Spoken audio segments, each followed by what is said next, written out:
Welcome, everybody, to a brand new episode of the Jams and Tea Podcast Record Club, where every week one of us recommends an album for everybody else to listen to. And this week we are, of course, doing Riley's recommended record, which is Little Earthquakes, the debut record from Tori Amos. Tori Amos is a very famous American singer-songwriter, pianist, classically trained and genuinely gifted songwriter. Most famous in the 90s, although she's still going strong, making records fairly regularly today. But she really came to fame in the 90s as a particularly unique and sharp voice in female singer-songwriter music. She is well known and beloved for her particularly kind of, I don't want to say acerbic personality, because she's not as messy as someone like, I don't know, Courtney Love or something, who she has dissed. And we've talked about that. I was about to say. We've talked about that diss on previous episodes of the podcast, which is on a different album to the one we're discussing today. But Tori is, I think, somewhat underrated now compared to some of her contemporaries and an artist like Fiona Apple and Kate Bush, to whom she gets frequently compared. And I'll just say off the bat that I think that while yes, there are some vocal similarities to Kate Bush, I hate that she keeps getting compared to Kate Bush, because they could not be more different in terms of songwriter. The comparison approach. For me, honestly, that's a little bit more apt is it's kind of like if it's PJ Harvey by way of when the era of Nick Cave getting really tasteful. It's like the Good Son era Nick Cave if it was PJ Harvey instead. Yeah, and I brought up Fiona Apple as well, who I think is an artist that is incredibly influenced by Tori. And you have someone like Fiona who's celebrated, and then someone like Tori who nowadays seems to be forgotten. I think large part the reason for this is that Fiona releases a record every so often, and it's usually meticulously crafted and hailed as a masterpiece, whereas Tori's kind of prolific nature, I think, has gone against her somewhat. Her records in the 2000s and 2010s have been kind of diminishing returns in the eyes of the public. I don't want to judge without listening, because I'm pretty enamored with what I've heard from Tori so far. But it does strike me as a little odd that even if her, more recent work is less interesting or whatever, that she's kind of been as forgotten as a figure of the 90s as she has been. And so the career trajectory is similar to Kate Bush. I'll give her that, is that as she's gone along past a certain point, people seem to have had a little bit of interest waned, unfortunately, regardless of the quality of the album. Yeah, but I mean, people on Twitter and stuff still lose their minds over Kate Bush's classic records. And maybe it is something to do with the particular kind of art ho nature of early Kate Bush, where she was just so off the wall. But to me, when I really listen to Tori's records, there is a genuine kind of creative intensity, particularly in albums like this and albums like Boys for Pele and stuff, that I think, is really appealing. And I think if more people were to get into it, they would find that. Another aspect of Tori's records that maybe holds people at a distance from them is that she makes quite long albums, generally speaking. A lot of her records are 70 minutes and beyond. This is probably her most accessible and shortest of her canonical albums. And so I wanted to pick this because, well, first of all, I think it's her masterpiece from what I've heard so far. It's one of the most assured debut albums from a singer-songwriter that I can even think of, full stop. And it's a great place to introduce yourself to Tori, I think, because it's her most conventional from a songwriting perspective. It's her most commercially successful as well. It has big singles on it like Crucify. And it just stands as one of these classic albums to me, that was released and where this artist really made a name for herself with truly and purely through the sharpness of her songwriting, not relying too much on things like personality or making headlines or whatever, just being a great songwriter. I think Tori really displays that in a powerful way. Another reason why I made this a record club is that just last month, this album actually turned 30. It came out in January of 1992. And what's interesting about it is that you get a kind of vision of this kind of burgeoning songwriter from Tori, this kind of youthful sort of prodigy. But Tori was actually, I think, let me get this right, Tori was almost 30 when this album came out. And she had actually had a kind of a failed career as a musician in her 20s throughout the 80s, where she was in a kind of aggressive sort of synthy band called Why Can't Tori Read that fell apart and never really amounted to anything. And she went through a lot of struggles with musical labels and trying to get her music heard and accepted. And so Tori floundered as an artist in terms of finding commercial success and finding a grounding for a long time. And so the success of this album was hard won.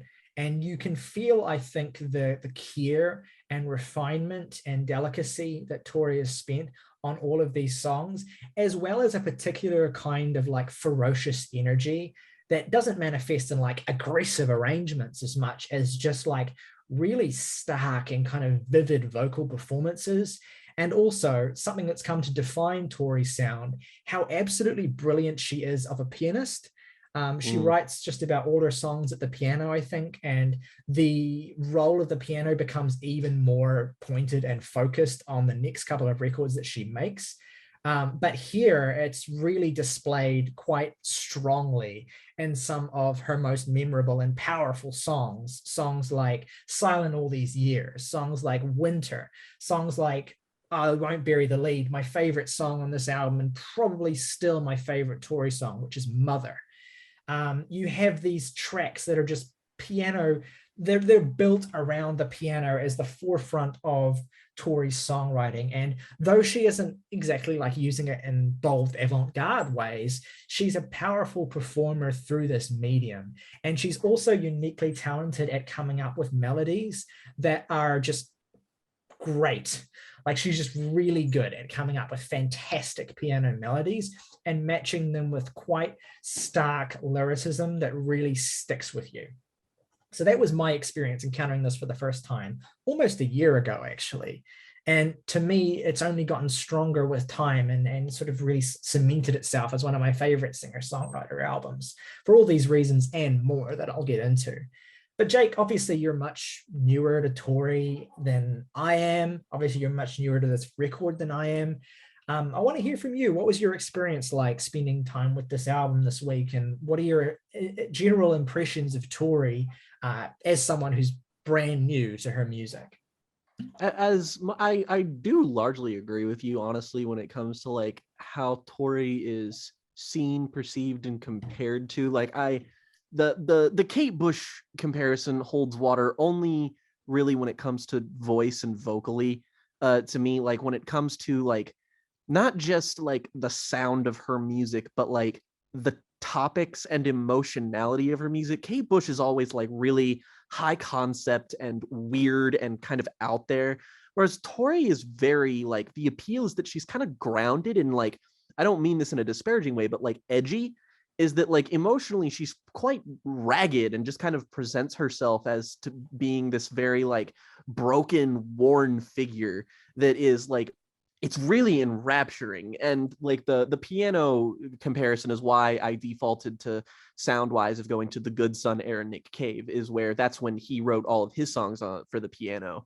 And not to mention, I think the actual like sound of her music is quite difficult to pin down in terms of who you would even compare it to. Like, take the first track on here, Crucify, which is definitely a song I've heard before, but I can't like, I don't like know where, but like I just sort of heard this and was like, wow, I like recognize all of this. Or even so, it might just be a song that's constructed in such a way that I feel as though I've heard it before. That kind of speaks to how a lot of this album is constructed in the very like, this is an album that's really like, it does two things really, really well, which is display just great fundamentals and also display how she can inflict sort of her personality onto those fundamentals. And on a song like Crucify, which is like, you know, on its face, a very simple song that like you can understand like why it's the single. It's got that really amazing hook, you know, why do we crucify ourselves?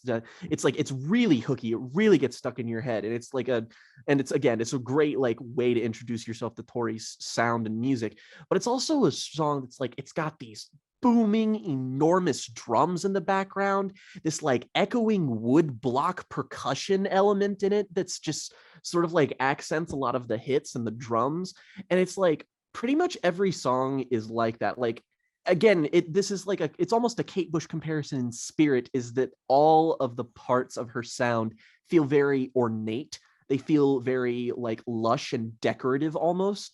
Like my favorite song on here, which is Winter, an absolute masterpiece of a song. One of the most interesting like tonal pieces too. Like this is a very I mean, like to say it's sad is sort of like, whatever. Like lots of music is sad, lots of albums are sad, but this is sad in a way that feels almost like, I guess the better word for it is forlorn. I mean, I keep making a Nick Cave comparison because it's easy, but like the tone of this album really reminds me of No More Shall We Part, in my opinion. It's like there's always a longing on display, or a yearning, not necessarily romantically, but sometimes like personally, like a personal crisis of faith or something, but also just sort of a like, there is an acerbic nature to the words that she says, like the lyric that we talked about before we started recording on the song before Winter, which is Precious Things, which is give me the lyric again exactly, because I don't want to misconstrue it. It's fantastic. So you can make me come, that doesn't make you Jesus. Which inadvertently tells you like a lot of what I think you would know about Tori, though I will say, I feel like, at least I've only heard this album. And I'm not bearing the lead or anything. I really like this album. I feel like that might be more indicative of some of the personality she showcases later, because like it's not always as cutting or acidic here. It's here throughout most of the album, frankly, but it's not like overbearing in that kind of way. A lot of these songs are really emotionally multifaceted, and a lot of them are just kind of strange. Detours like Happy Phantom, which is this kind of jaunty, weird, brisk sort of moment in the album when you cross over into its second half, or the really, really stark, naked emotionality and instrumental nakedness of something like Me and a Gun, or the phenomenal closing track, Little Earthquakes. I think that really like the thing that makes this simultaneously really easy to listen to, also makes it somewhat difficult to talk about, is that like every part of this feels designed to be almost like the most accessible version of itself, and the most like, I again, the word is definitely ornate that I keep coming back to, but also it's like it's presenting a very difficult emotional wavelength, like aside, but it's like it's the same way I would put the appeal of Pet Sounds, is that it's making a lot of violent, almost like scary emotional content in a way that feels almost emotionally not neutral, but like mixed, and you don't really know how to feel in the moment of it. Like again, something like Crucify is this really like, it's got a lot of momentum to it, it's got this great hook to it, and then you examine the lyrical content of the song and you're just like, this is about living in a state of constant suffering and wondering why other people also do the same.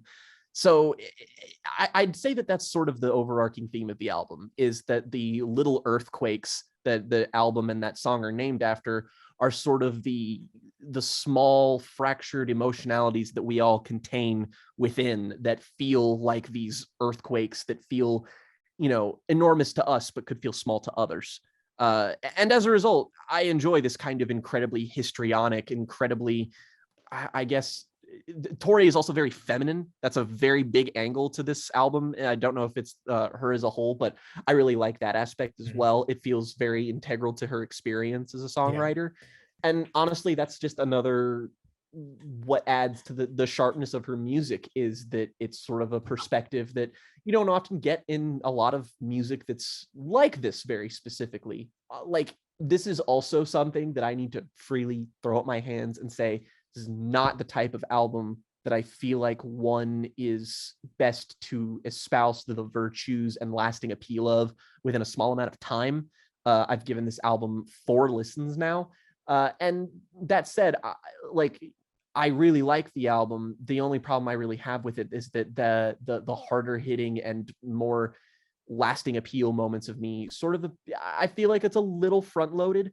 But I also feel like with time, that complaint might disappear and the other half might grow on me. But that's just kind of where I stand generally right now. Mm-hmm. No, I completely understand, honestly. You've mentioned like about how sort of, or I don't know if you said it in these words, but like there's a kind of sense of emotionally scattershot nature to this album, in the sense that you're kind of veering from different sort of sides of Tori, different kind of emotional states, like anger to sadness to like sort of righteous feelings of sort of self-love and histrionic. You have this broad and complicated portrait of who Tori is as a person. And I think she's very carefully and meticulously designed and constructed these songs to give you this complicated portrait of who she is.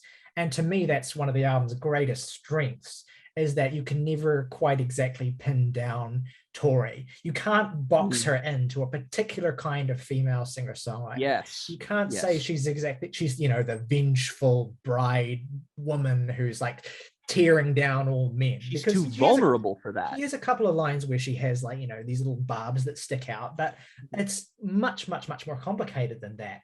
And her Precious Things and Leather come to mind in that respect. Absolutely. Like she is, the point of this is a kind of thesis statement for her complexity as a human being. And I think the way of kind of getting into this album is by focusing on two songs in particular, one of which is about her mother and one of which is about her father, and specifically her relationship with them, the impression that they have left on her, and how she takes from each of them in the ways that she views the world around her, approaches her future, doubts herself, tries to boost her own confidence. The song about her mother is, of course, the song Mother, which, as I mentioned earlier, is my favorite song on this album. It is the longest song on this record. It is, in many ways, the starkest of the piano ballads on this record. You have lengthy sections of this where she's not even singing and she's just playing the piano, something which she does to even almost as great an effect on the closer of her next album, Yes, Anastasia, which is amazing. But anyway, this song is essentially about growing up and feeling vulnerable, as you say, Jake, like not even just like vulnerable to the men in your life, although that is a key kind of part of the song as well, like the idea of being married off, the idea of getting into a relationship and what that would do to her psyche and what that would do to her own sense of agency. There's a really just devastating pain to the way that she sings. And mother, the car is here. He's going to change my name. Maybe he'll leave the light on just in case I like the dancing. It's very kind of powerful and painful, and it gives you this image of Tori as this child who has grown up but still feels the same sort of vulnerability of being a child deep within, and yet how she clings to the strength of her mother, but also is kind of trying to move past that. Like when she says, first my left foot, then my right behind the other, breadcrumbs lost under the snow. So again, of course, that's an allusion to Hansel and Gretel, and which is a fable about abandonment, and trying to move past that dependence. And you don't quite get the sense that she has, but you get the sense that she's trying to. And it's a really dark and really upsetting song. She uses a lot of poetic sort of imagery and metaphor on this album, referring to things like ribbons and horses and these things that are obviously sort of stand-ins for deeper emotional concepts.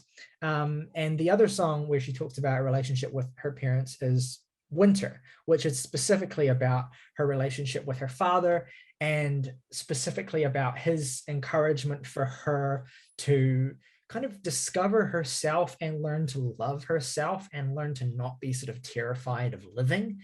And I agree with the sentiment that this is the most emotionally powerful moment on the record. The way that Tori sings that chorus of when are you going to make up your mind, when are you going to love you as much as I do, because things are going to change so fast. Like the way she sings that is just loaded with and the strings that come in at the second half of that part are just fucking beautiful. Like just listen to the way that she hangs on that change when she sings it. It sounds like it's just absolutely terrified and anguished and so pained. And there's this beautiful lyricism in the song that is a little bit kind of uses some sort of metaphorical imagery and language that's a little bit kind of conventional, but like boys get discovered as winter melts, flowers competing for the sun, years go by and I'm here still waiting, withering where some snowman was. Like it's a little bit like flowers, winter, snow, like you see what the imagery is supposed to represent, but she uses it in ways that are almost like perverse at certain points as well. And she brushes it up against some really just kind of naked admissions of fear that make it feel less kind of canned than it might in the hands of a lesser songwriter. That's where my Nick Cave comparisons come in. That sort of heavily laden metaphor that's also like very interconnected with everything. It's like a lot of the songwriting honestly reminds me of late Nick Cave, like Ghostine era Nick Cave, where the metaphors feel really, really tangible. The references to white horses repeatedly on winter, right? That's very like Ghostine-esque. The other song that really jumps out at me is, so we talked about these two songs that are basically about her relationship with her parents and how that's kind of informed the kind of person that she is and that she wants to be. You have another really personal song that Tori insists was not written about her. It was written to be like a song for someone like Madonna or something like that. But then she ended up keeping it, is Silent All These Years, which ironically like is it's not like one of the biggest sort of pop song jump out at you on the record, but I think that's because Tori deliberately recorded it as this more sort of pared back piano song. But it has some of the most, like, to me, this is classic Tori, the song, in the writing and in the sentiments that she expresses about herself, about the men around her, about other women as well. You have some of the most scathing lyricism that Tori has ever written on this album here. I love the line, "So you found a girl who thinks really deep thoughts. What's so amazing about really deep thoughts?" Which is a great use of a writerly technique of just repetition, as opposed to like, concluding a couplet with a rhyme or some kind of, just taking it back and using the same sentence ending. It gives it a real sort of like just slap in the face feel. A lot like this song. It is like huge Lucy Dacus. That's all I could think of, was the influence on her is so big. Well, Lucy is in a lot of ways a kind of Tori Amos disciple in terms of the sort of songwriter that she is too. And then Tori follows that couplet up with another of the most just like holy shit lines on this album. "Boy, you best pray that I bleed real soon. How's that thought for you?" Like this idea of getting back at this kind of callous and sort of self-involved manipulative boyfriend by like making him concerned about the possibility of her being pregnant, like just like putting into his head the kind of like invasive and anxiety inducing thoughts that she has to live with.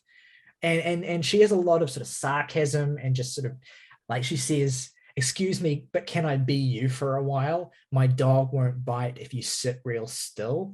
Like just the way she sings that is so like, I mean, Antichrist in the kitchen. Yeah, it's very like, again, you can see the influence on a songwriter like this is how you do a men ain't shit song. Yeah.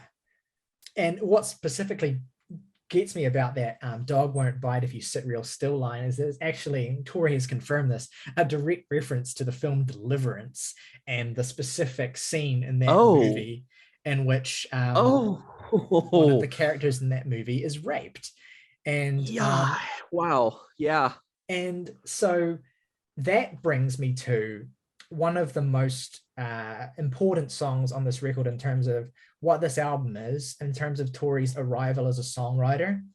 And you won't believe this, Jake, but this was the lead single of this album. And I'm, of course, talking about "Me and a Gun," which is a song on this album. Really? Yeah.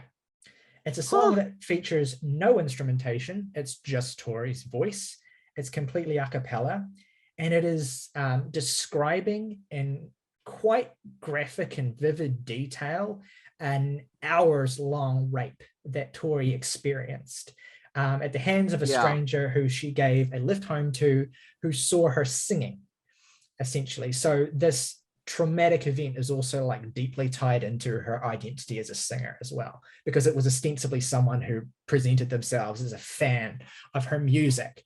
and then use that to take advantage of her. And I mean, I've read interviews where she's only really talked about this in detail in one interview, because she said, I do not want to talk about this again. But essentially, this was an ordeal that lasted an entire evening. She was very certain she was going to die, and ended up only getting away because her assailant needed drugs at a certain point, and then she was able to find a moment, but he was like talking about how he was going to murder her and stuff. And so this is a song that Tori has kind of carried around for her for a long time. Actually, she was inspired to write it by the Ridley Scott movie Thelma and Louise, which is, I think it contains some of the energy of that movie, which is incidentally a great film. But this song, to me, without wanting to kind of center Tori's writerly personality too much around like this description of trauma, to me, this is one of the central points of the record, and it's a song that's so difficult to listen to that I've listened to this album 5 or 6 times this week just to kind of prep for this, and I've listened to it probably close to 20 in total. I only listened to this song once this week because I know it inside out, because it's hard when you listen to it to not like have it burned into your brain. It's just too hard to listen to. And the way that Tori describes this encounter is like, the thing that always sticks with me is the way in which, and of course, I have not experienced the trauma at the level that Tori describes here, and I can't pretend for a second that I have, but what really sticks with me in terms of like describing how the brain works in the middle of a traumatic experience is the way in which Tori fixes in on details of things that run through her head, things that she thinks about that are so random, that are so like completely dissociated. To convince yourself it's not happening. Yeah, exactly. Like things that go through her mind as she tries to put herself anywhere else. Like the way that she focuses in on the fact that like he's proud of his car, his Cadillac, but it's like it's a cheap like fucking Seville. It's not like a car worth being proud of. Yeah, and the way that she focuses in on like the texture of the seat, the way that she like talks about wanting to go to Barbados, like this is a lyrical refrain that she repeatedly comes back to, and it's this idea of the thing that you haven't done that you hold on to, because not only does she need to be able to get through this experience, she also needs to retain the will to live during it. Because that's another thing that maybe is acknowledged in some art about trauma, but I don't think really like gets enough attention, is how much you can genuinely want to be dead during the middle of experiencing a traumatic event.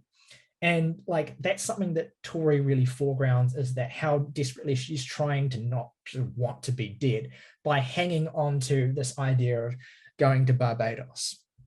And it's rough. It's really hard. And there's a line here in the song as well where she refers to like a previous instance of being suicidal and having a conversation with Jesus, and like him warning her about like, and it's hard to tell whether this is something that really happened to her or whether this is kind of like a melding of her thoughts.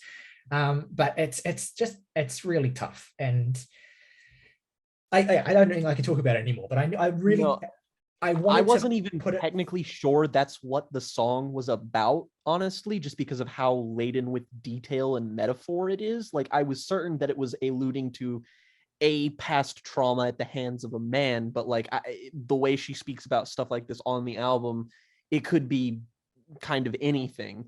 But knowing that just kind of unlocks a lot in my mind and makes that song make a lot of sense. Yeah, and just the choice to record it the way it is as well, like no instrumentation, not even the piano, which she is so often her like companion in some of her most emotional moments. Intimately mic'd too. It sounds like a lullaby. Yeah, and that's true of the melody she uses as well. It has this kind of lilting sort of up down A B C A quality where she's like, you know, it has that kind of sort of nursery rhyme sort of feel to it at certain points, or like not a nursery rhyme But like, yeah, I guess a nursery rhyme is kind of No, right. the repetition of it's me and a gun like keeps coming back to that. Yeah, exactly. And well, and even just titling that song, that just referring to her and the weapon that's being held at her back while she's being assaulted as like the only things she can conceive of. It's just, yeah, it's tough. And the fact that she released it as like her debut single, like this is the first song that she's putting out into the world as a solo artist, like that's obviously brave. baller and brave as hell, but also tells you a lot about, I guess, Tori's desire to not only like, I'm embarking on a solo career here, but I am giving you myself. Like this is Tori Amos. This is who I am, and this is the kind of songwriting I can do, and this is the kind of power I can put into music, and this is the kind of writer I want to be. I want to be the kind of person who just like you hear and you're immediately kind of taken aback.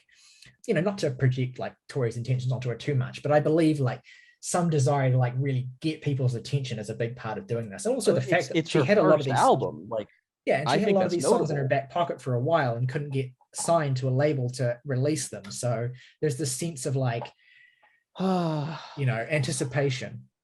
But yeah, so there's that. How to come up from that. But I think I know a good segue into another song that I want to shout out, which is kind of on a similar notion as well. Jake, you talked about her femininity and her like identity as a woman and how that's such a big part of how she writes, and like how she desires to really paint this complex portrait of what womanhood is, at least to her. And that I feel like is a good excuse to talk about the song Girl, which is the second song on this record, right after Crucify. And first of all, I love like how sort of dramatic the song sounds, and the chorus melody and stuff is really kind of like overwrought the way she sings it, and it has these strings that are really sort of like dramatic and sort of booming and dark and deep. And this, you know, this song, which lyrically is about like female identity and like how much you are your own person as a woman, at least how much Tori feels that she is. That chorus of she's been everybody else's girl, maybe one day she'll be her own. You get this sense of Tori immediately off the bat as someone who is in the process of finding her own identity and understanding herself and trying to escape the extent to which she exists in the perception of others. And that to me is like really, really powerful, the way that she talks about that, the way that she sings about that. I don't know. What do you think of this song, Jake?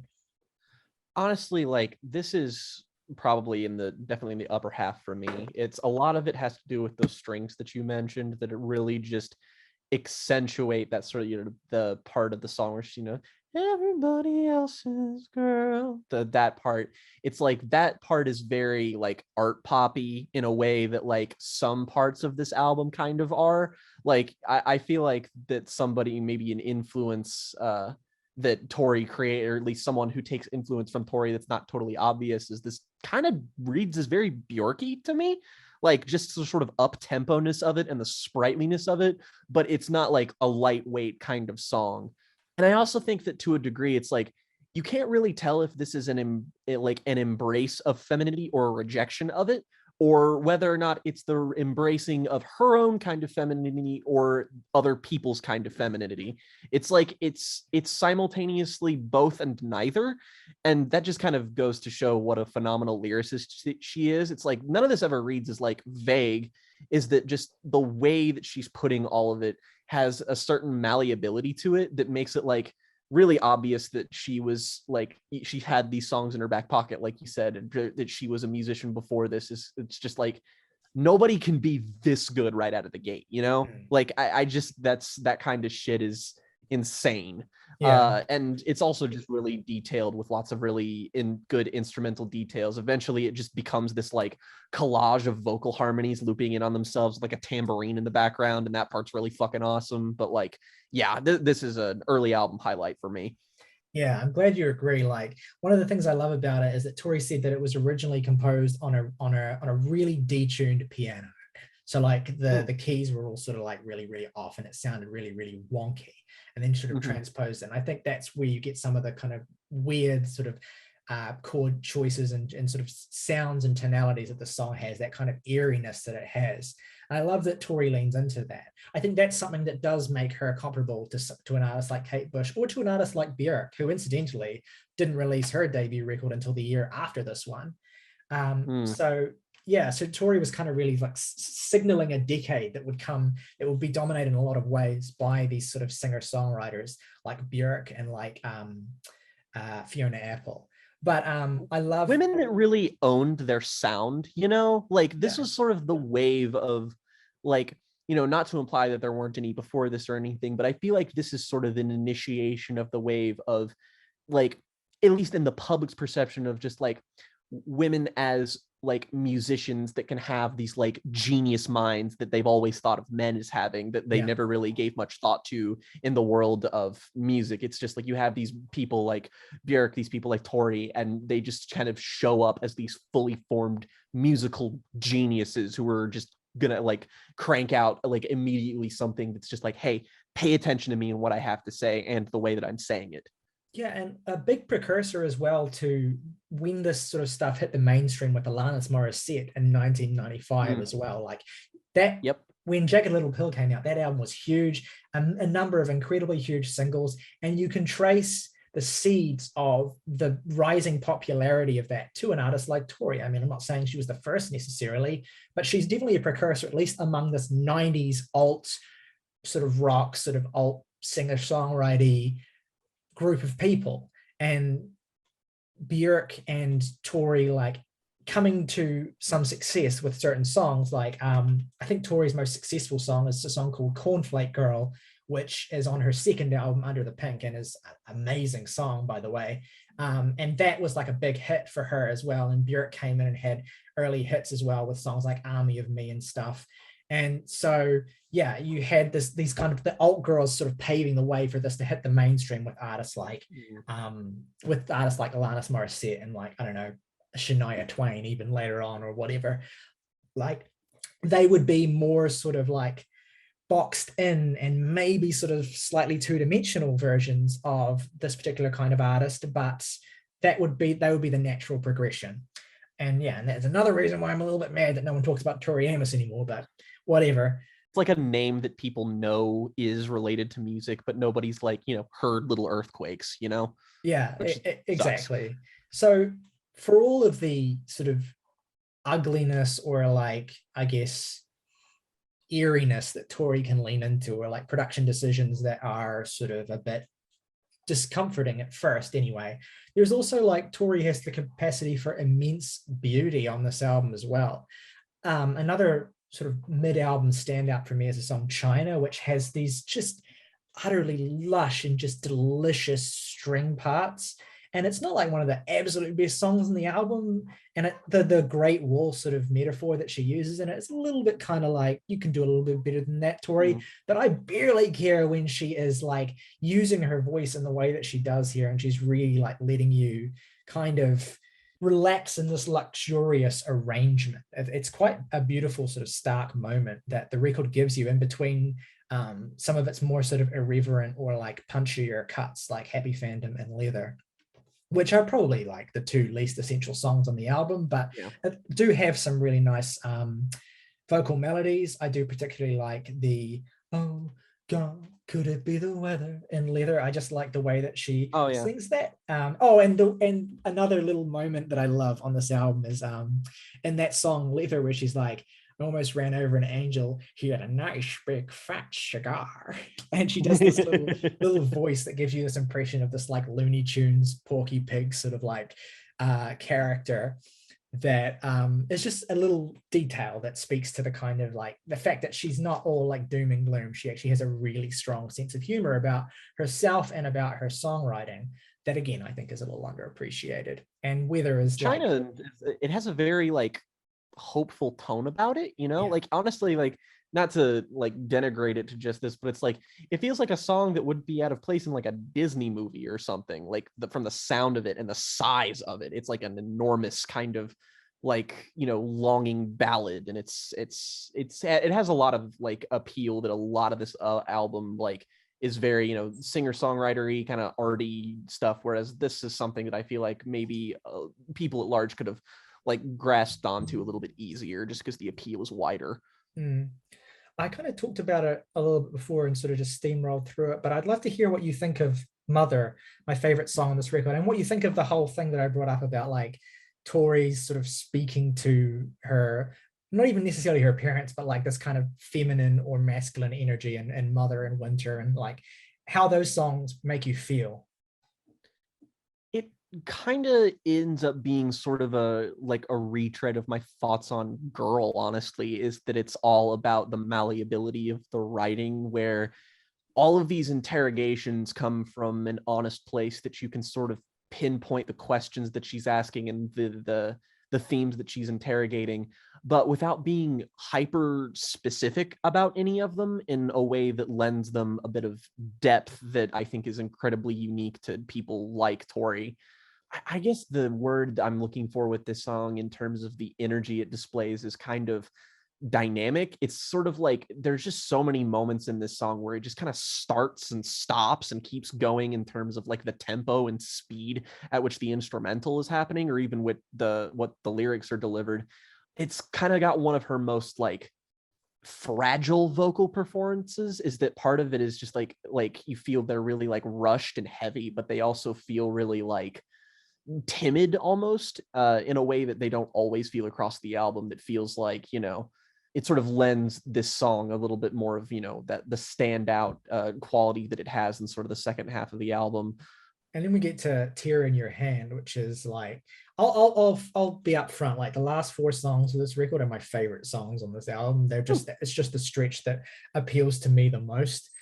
Where I think Tori is at her boldest in terms of like the nakedness on songs like the last Mother. two were heavy hitters for me too.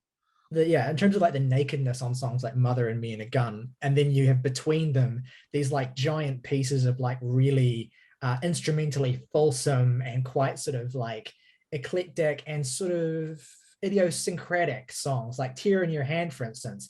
Great sort of like pop song on the surface, but it's also like driven by a harpsichord, and it has these kind of like lush sort of vocal swoons, and you have Tori herself giving a slightly more sort of dynamic and lower register vocal performance for the most part. Yes. And I really love that contrast. It's just a really pretty, gorgeous song to me. It really opens up the album at this particular point where it comes in. And I just like, I could listen to this one on a loop, frankly. It's just super, super gorgeous. And there's a real sense, like one of my favorite couplets on the album is when she sort of sings about, they're just pieces of me you've never seen. She's just pieces of me you've never seen. You get this real sense that, again, like we talked about Tori's vulnerability and Tori's like attempt to sort of self-realize herself, to kind of like find her own identity instead of like seeing herself through the lens of how other people see her, or other women and the men in her life and their relationship to other women and stuff, and what she isn't. It's this really sort of powerful moment where she is talking about the hold that the men in her life, or a man in her life, or someone in her life has over her, by essentially having the power to define the way that she sees herself. And that to me is like really affecting. Like I can relate to that, to be honest, as someone who has gone through periods where like I don't have a lot of confidence or love for like my self-image, and I kind of have to get that externally. To me, from somebody else. Yeah, and to me, this is like a really like potent song about that feeling. And yeah, like just when she talks about cutting her hands up every time she touches you, like that's just, God, I get it, and it hurts.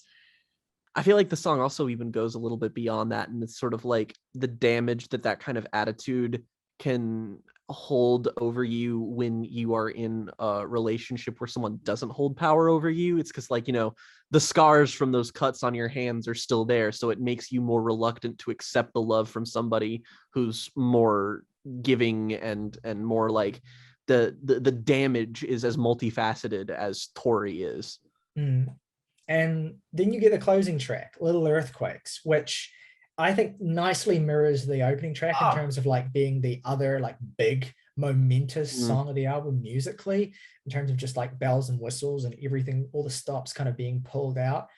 But I mean, especially in the context of this run, where to me it's some of the most devastating songs on the whole album, like tucked away at the back end here.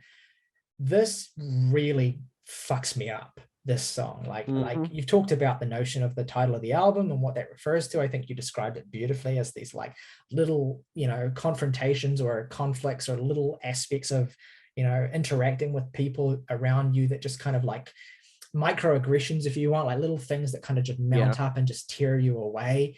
And the way that Tori describes that disintegration, which is the word that she uses, in the context of relationships, is quite, it's equally beautiful and ornate and just kind of devastating. She says, we danced in graveyards with vampires till dawn. We laughed in the faces of kings, never afraid to burn. And I hate and I hate and I hate and I hate disintegration, watching us wither black-winged roses that safely change their color. Like, talk about this song is so The Cure. Like, it's funny that she mentions disintegration because this sounds like it's on the album Disintegration. Like, lyrically, instrumentally, I was just like, this sounds like that era of The Cure. Like, the lyricism straight up gothic. Absolutely. And when it gets to the refrain of give me life, give me pain, give me myself again, like that has been like on a loop in my head for a lot of this week. Like, so catchy. I get it in my head and it just kind of like becomes a sort of personal mantra, right? Especially when I'm like feeling like shit, as I fucking have been. And the way it just gets so much power from just the sheer repetition of it, and the way that the song sort of builds up and falls away. Like, it's the perfect way to end this album. But yeah, Tori Amos, Little Earthquakes, I mean, as assured of a debut, in my opinion, it's complex and filled with complications and like this vivid and complicated picture of a single person behind a piano sort of just fucking howling their brains out about everything in their life. I mean, fucking gif of that guy on the beach playing a piano when it's on fire. That's Tori Amos. Yeah, that's 100% Tori. Fuck yeah, love it. Favorite tracks and ratings. Morgan didn't provide favorite tracks, but Morgan, I can probably do a quick sneaky on his Rate Your Music and just not a sneaky. The highest rated album songs on the album, I think his favorite is Girl. That's the only song he's given full marks to, which hell yeah. He also has Winter and the last 3 tracks highly rated as well, which I co-sign, obviously. And he's given it an 8. Jake, do you want to go next? Yeah, my 3 favorite tracks are probably Winter, Precious Things, and part of me wants to say like Me and a Gun, because I just find it is impressive. Like, it's an impressive artistic achievement that really like, but it also is like, it feels wrong to kind of say that. Like, I feel like that song is Tori Amos's song, and it's for no other purpose can it be used. So I'm just gonna go ahead and say the title track, say Little Earthquakes, is a fucking spectacular closer. Least favorite track. I mean, I don't not enjoy anything here, but you did say the 2 least essential tracks on here, Happy Phantom and Leather, which I do agree with. I have to say I probably like Leather a little bit more, but Happy Phantom, just because it's probably the piece of music that stands out and is like the most incongruous to me. I'm not really sure where, like, how I feel about where it lies in the album, but like, I don't dislike this, and especially don't dislike the sentiment of it either. But it's, maybe could have been done slightly better, but I give the album an 8. Well, yeah, nice. Yeah, I should say, like, while I definitely concede those are the comparative weak spots of the album, I still think this album is a 10 out of 10. I enjoy those songs, not kind of in spite of their existence. I do actively enjoy them. I like the kind of whimsical tonality of Happy Phantom. It's something that definitely does kind of stand out a little bit, but there are other moments on the record that kind of like Tear in Your Hand, for instance, or even like Crucify, which is a little bit ridiculous in how over the top it is. I enjoy it. Yeah, but it bangs. Have you considered that? Yeah, I mean, I'm not dissing it. It is a fucking great song. Why do we Yeah, so I don't know. I don't really even have a least favorite here. If I had to pick three, which is just a fun little challenge, I suppose, I would pick I mean, I'm tempted just to say Mother. I'm not just going to pick from the last stretch of the album, even though that is like a god run in my opinion. I'm going to pick Mother, and I'm going to pick Winter, and I'm going to pick Precious Things, because that song has really clicked for me this week, especially in how perfect it is. I love that song. Yeah, so, and it's as I said, it is a 10 out of 10. Which gives us an average of 8.7, which I am bloody happy with. Let us know at home what you think of Little Earthquakes by Tori Amos. Is it your favorite Tori Amos record? If not, what is your favorite Tori Amos record? Please let us know in the comments below. I'm going to be listening to more of her music this week, so I will probably mention it in next week's what we've been listening to. I've already talked about Boys for Pele, which I'm still coming to terms with, but I think is kind of a near masterpiece. So yeah, if you don't have a favorite Tori Amos album, find a favorite Tori Amos album, bitch. Yeah, absolutely. I'm really excited to listen to From the Choir Girl Hotel, which a lot of people consider her best work, which is, and I haven't heard it yet, so that's really fucking exciting. Yeah, so let us know in the comments what you think and any of your thoughts on this album in particular. What your thoughts on the songs that we've talked about? Do you have any alternate interpretations or things you want to add to what we've said? That would be awesome to let us know in the comments on YouTube as well. Of course, if you're listening on a streaming service to the podcast, you won't have comments per se, but feel free to visit the channel on YouTube and leave a comment, or you can hit us up on Twitter at JamsTPod. Either way, we want to hear from you. We want to hear what you think of the record. So please let us know. If you are on YouTube, though, make sure you give the video a like and subscribe if you have not already, because both of those things help us an awful lot. And we'll be talking about a lot. We talk about a lot of music every week. We have new record clubs every week, and we review new releases every week as well. Check out our main episode this week, which went up on Sunday, where we talked about the new Pine Grove album and the new Walker Hayes album. And yeah, that's basically it. If you're look out next week for my record club, which is going to be a big one, which is the Velvet Underground's White Light, White Heat. Yes, absolutely. One of the greatest things about the series that I love, the Record Club series, is that you can go from one week to the next and you can just veer across the musical spectrum. If you're listening on a streaming platform as well, please give us a 5-star rate and review if you enjoy what we do as well. That helps us a lot. We're still kind of new to the streaming thing, trying to sort of get some numbers up there as well. We're doing our best, and if you enjoy what we do, or even if you have any critiques for us, as long as they're in good faith, we'd love to hear from you. Yeah, that's basically all there is for it this week. As always, folks, rock over London, rock on Chicago, Kellogg's, grow with us.